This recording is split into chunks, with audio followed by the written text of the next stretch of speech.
விகடன் நேயர்களுக்கு வணக்கம். இப்போ இந்த குரூப் 4 தேர்வில் பொது தமிழில் முக்கியமாக என்னென்ன கேள்விகள் எதிர்பார்க்கலாம், எந்தெந்த தலைப்புகளின் கீழ் எதிர்பார்க்கலாம் அப்படிங்கிறத நம்ம பார்க்குறோம். இலக்கணங்கள் அது எல்லாருமே படிச்சிருவீங்க. இலக்கியங்களை பொறுத்தளவு ஒரு பாடல் கொடுத்து, அதாவது ஒரு வரி மட்டும் கொடுப்பாங்க, எந்த இலக்கியத்திலிருந்து கேட்கப்பட்டுள்ளது அப்படின்னு சொல்லி கேட்கலாம். இல்லை முழுவதுமாக ஒரு பாடல் கொடுத்து கேட்கலாம். இல்லைனா பாடலில் ஒரு வரியை கொடுத்து அதில் குறிப்பிடப்படும் கதை மாந்தர் யார் அப்படிங்கிற மாதிரி கேட்கலாம். புறநானூற்றிலிருந்து கேட்கலாம், பதிற்று பத்திலிருந்து கேட்கலாம். இலக்கியங்கள் மட்டுமல்லாமல் தமிழ் பாடப்புத்தகத்தில் இடம் பெற்றிருக்கக்கூடிய தலைவர்கள், அவர்களுக்கும் தமிழுக்கும் எந்த சம்மந்தமும் இருக்காது. உதாரணமாக பார்த்தீங்கன்னா நம்முடைய பண்டித ஜவஹர்லால் நேரு அவர்கள். ஸோ பண்டித ஜவஹர்லால் நேரு அவர்கள் சென்னை தமிழருக்கே அப்படின்னு சொல்லியிருந்தார். எப்போ சொல்லியிருந்தார்? 1953 மார்ச் 25 சொன்னார். இந்த கேள்வி பொது தமிழில் கேட்கலாம். எப்படி இது பொது தமிழில் கேட்கலாம் நம்ம சொல்கிறோம் அப்படின்னா, தமிழ் புத்தகத்தில் இருக்குது. ஸோ அதனால் அந்த மாதிரி ஒரு சில விஷயங்கள் பார்த்திங்கன்னா நம்ம இப்போ பார்க்குறோம். முக்கியமாக பார்த்திங்கன்னா ஒரு பாடல் ஒன்று பார்க்குறோம்.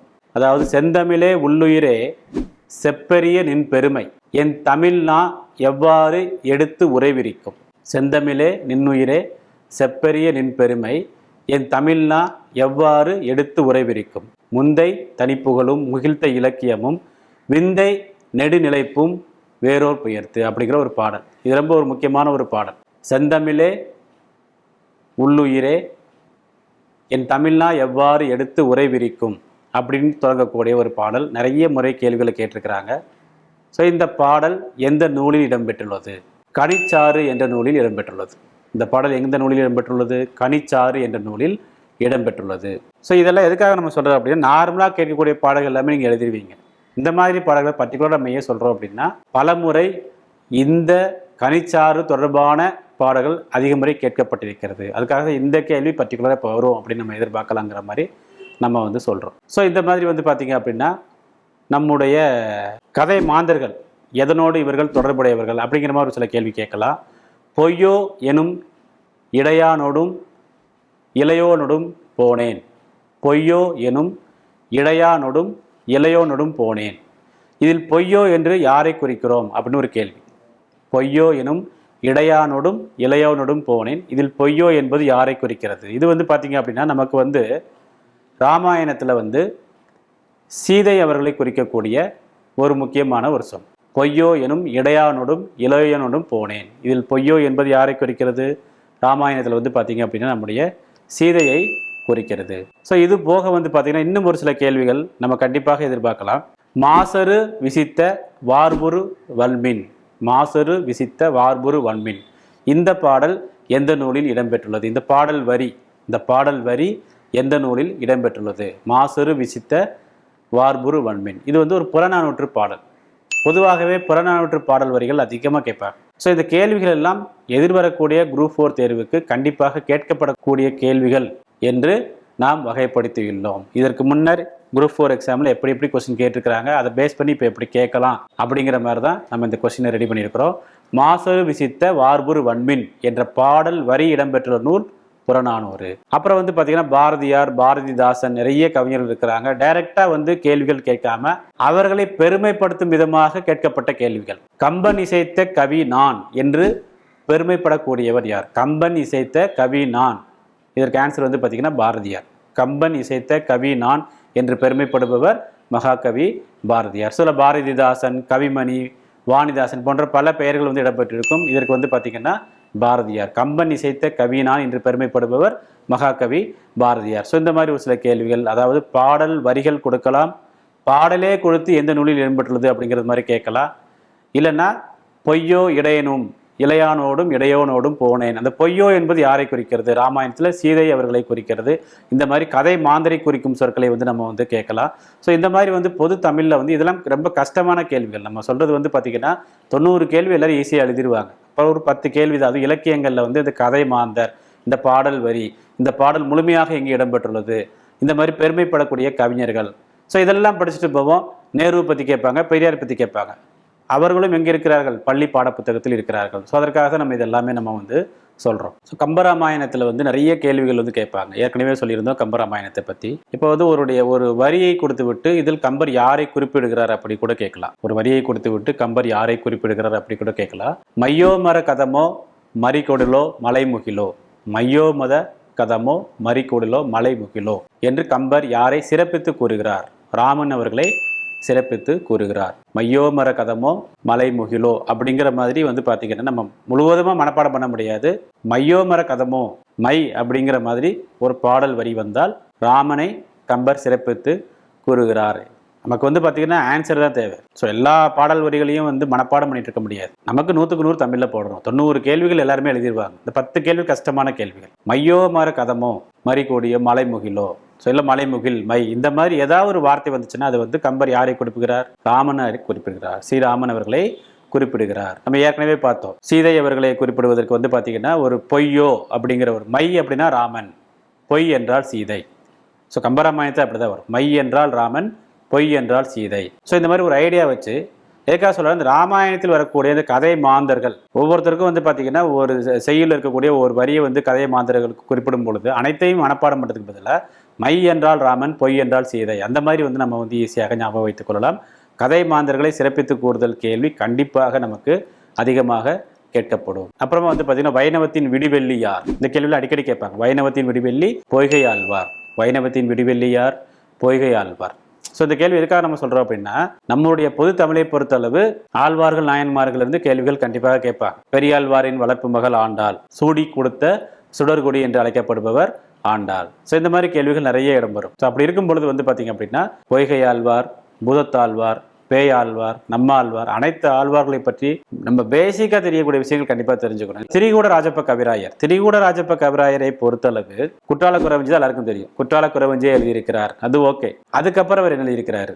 குற்றால குறவஞ்சி போக பார்த்தீங்கன்னா பிள்ளை தமிழ் எழுதியிருக்கிறாரு, ஸ்லேடை எழுதியிருக்கிறாரு, யகம அந்தாதி எழுதியிருக்கிறாரு. இந்த யகம அந்தாதிலாம் நம்ம நிறைய பேருக்கு தெரியவே தெரியாது. திரிகூட ராஜப்ப கவிராயர் அப்படின்னா குற்றால குறவஞ்சியோட முடிச்சிருவோம் சின்ன வயசுல இருந்து. பட் திரிகூட ராஜப்ப கவிராயர் அவர்கள் குற்றால குறவஞ்சி மட்டும் இல்லாமல் சிலேடை, பிள்ளைத்தமிழ், யகம அந்தாதி போன்ற நூல்களை எழுதியவர் திரிகூட ராஜப்ப கவிராயர் அவர்கள். அப்புறம் பார்த்தீங்கன்னா அறநெறிச்சாரம். இந்த கேள்வியை அதிகமாக கேட்டிருக்கிறாங்க. அறநெறிச்சாரம் எழுதியது யார்? முனைப்பாடியார். அறநெறிச்சாரம் எழுதியது முனைப்பாடியார். அதில் எத்தனை பாடல்கள் உள்ளது? அதான் பார்த்தீங்கன்னா 2 ஸ்டேட்மெண்ட்டாக கேட்பாங்க. அறநெறிச்சாரம் முனைப்பாடியார் எழுதியது, ஓகே. இது கூற்று 1. கூற்று 2, இது 225 பாடல்களை கொண்டது. 225 பாடல்களை கொண்டது. ஸோ 235 சம்டைம்ஸ் கொடுத்துருப்பாங்க. ஸோ இந்த 2 கூற்றுமே சரி, 2 கூற்றுமே சரி. அறநெறி சாரம் எழுதியது முனைப்பாடியார். இந்த கேள்வி கண்டிப்பாக கேட்பதற்கு வாய்ப்புகள் மிகவும் அதிகமாக இருக்கிறது. எதற்காக நம்ம இதை சொல்கிறோம் அப்படின்னா, டிஎன்பிஎஸ்சி தேர்வுகளில் நம்ம ஜட்ஜ் பண்ணலாம். இதுக்கு முன்னாடி என்ன கேட்டிருக்கிறாங்க, இப்போ என்ன கேட்குறாங்க, ஸோ இதை பேஸ் பண்ணி இப்போ இப்படி கேட்கலாம் அப்படிங்கிற மாதிரி தான் இந்த கேள்விகள் எல்லாமே நம்ம தொகுத்து வழங்கியிருக்கிறோம். நம்ம ஏற்கனவே பார்த்தீங்கன்னா நம்முடைய நேரு அவர்கள் பார்த்தீங்கன்னா ஒரு டேட் சொல்லியிருந்தோம். அதாவது சென்னை தமிழருக்கே என்று நேரு எந்த டேட்டில் சொன்னார்? 1953. 1953 மார்ச் 25.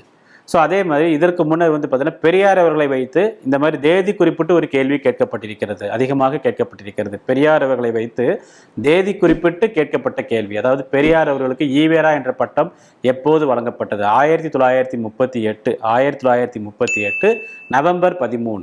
1938 நவம்பர் 13ஆம் நாள் பெரியார் அவர்களுக்கு ஈவேரா என்ற ஒரு பட்டம் வழங்கப்பட்டது. ஸோ இதெல்லாம் பார்த்தீங்கன்னா இந்த நம்ம பொது தமிழ்ல இலக்கியம் படிச்சு போயிருப்போம், இலக்கியம் படிச்சுட்டு போயிருப்போம், தமிழ் அறிஞர்கள் படிச்சு போயிருப்போம். பெரியாரும் சரி, பண்டித ஜவஹர்லால் நேரு அவர்களும் சரி, தமிழ் அறிஞர்கள் அப்படிங்கிற வட்டத்துக்குள்ள வரமாட்டாங்க. பட் இருந்தாலும் அவர்களை பற்றி ஏன் கேள்வி கேட்குறாங்க?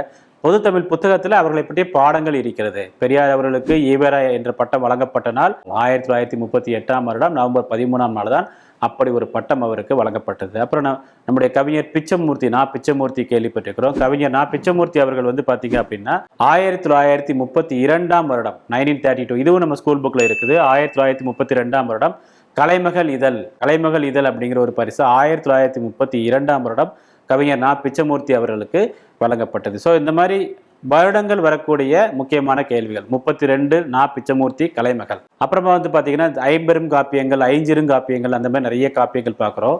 அதில் ரொம்ப முக்கியமாக நம்முடைய யசோதர காவியம் தொடர்பான ஒரு கேள்வி கேட்பதற்கு அதிகமாக வாய்ப்புகள் இருக்கிறது. என்ன மாதிரி கேள்விகள் கேட்கலாம்? ஆக்குவதென்றால் அறத்தை ஆக்கு, ஆக்குவதென்றால் அறத்தை ஆக்கு என்று குறிப்பிடும் இலக்கியம் எது? ஆக்குவதென்றால் அறத்தை ஆக்கு என்று குறிப்பிடும் இலக்கியம் யசோதர காவியம். ஸோ அப்புறமா வந்து பார்த்தீங்கன்னா சேர நாடு, சோழ நாடு, பாண்டிய நாடு, இந்த மாதிரி நாடுகள் தொடர்பான கேள்வியும் இந்த முறை கேட்பதற்கு வாய்ப்புகள் இருக்கிறது. அதாவது வந்து பார்த்தீங்க அப்படின்னா சேர நாடு, சோழ நாடு, பாண்டிய நாடு போன்ற நாடுகளை குறிப்பிடும் நூல். அதாவது அச்சமில்லாத நாடக முத்தொள்ளாயிரம் எந்த நாட்டை குறிக்கிறது? சேர நாட்டை குறிக்கிறதா, சோழ நாட்டை குறிக்கிறதா, பாண்டிய நாட்டை குறிக்கிறதா அப்படிங்கிற மாதிரி ஒரு கேள்வி. அச்சமில்லாத நாடக முத்தொள்ளாயிரம் என்பது சேர நாட்டை குறிக்கிறது. ஸோ இந்த மாதிரி கேள்விகளை கண்டிப்பாக நமக்கு இடம்பெற வாய்ப்பு இருக்கிறது. அப்புறம் சூடி கொடுத்த சுடர்கடி நம்ம ஏற்கனவே பார்த்தோம். பெரியாழ்வாரின் வளர்ப்பு மகன், இதெல்லாம் கூற்றுகள். கூற்று 1, கூற்று 2, அதாவது இறைவனுக்கு படைத்த அந்த மாலையே தான் சூட்டிக் கொள்வாங்க அப்படி சொல்லி நம்ம சொல்கிறோம். ஆண்டாள் அவர்கள் அதுதான் சூடி கொடுத்த சுடர்கொடி அப்படிங்கிறாங்க.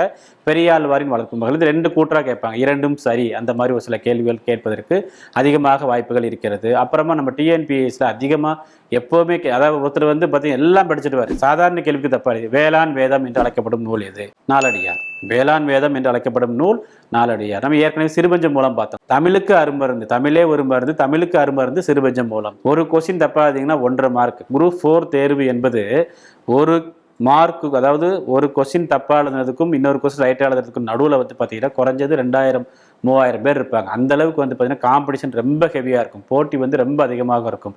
6லேருந்து 12 வரைக்கூடிய இருக்கக்கூடிய தமிழ் புத்தகங்களை கரைச்சி குடிச்சிட்டு வந்திருப்பாங்க. ஸோ அப்போ போய் நம்ம எல்லாம் கரெக்டாக எழுதிட்டு வேளாண் தப்பாக எழுதணும் அப்படின்னா நம்ம பாஸ் ஆகிறது ரொம்ப ஒரு கஷ்டம்.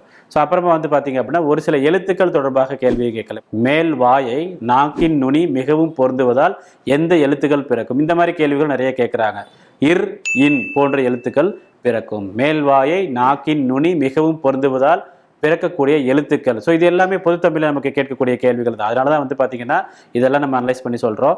அப்புறம் வந்து பார்த்தீங்க அப்படின்னா குமரி, குமரின்னு நம்ம என்ன நினைப்போம்? கன்னியாகுமரி. பட் இவங்க என்ன கேட்குறாங்க? குமரி என்று அழைக்கப்படும் மூலிகை எதுன்னு கேட்குறாங்க. குமரி என்று அழைக்கப்படும் மூலிகை எது அப்படின்னா கற்றாழை. நம்ம வந்து தூதுவளை இந்த மாதிரி நிறைய விஷயங்கள் பார்க்குறோம். குமரி என்று அழைக்கப்படும் மூலிகை எது அப்படின்னா அது வந்து கற்றாழை. இந்த மாதிரி ஒரு சில கேள்விகளை வந்து நாம் வந்து எதிர்பார்க்கலாம்.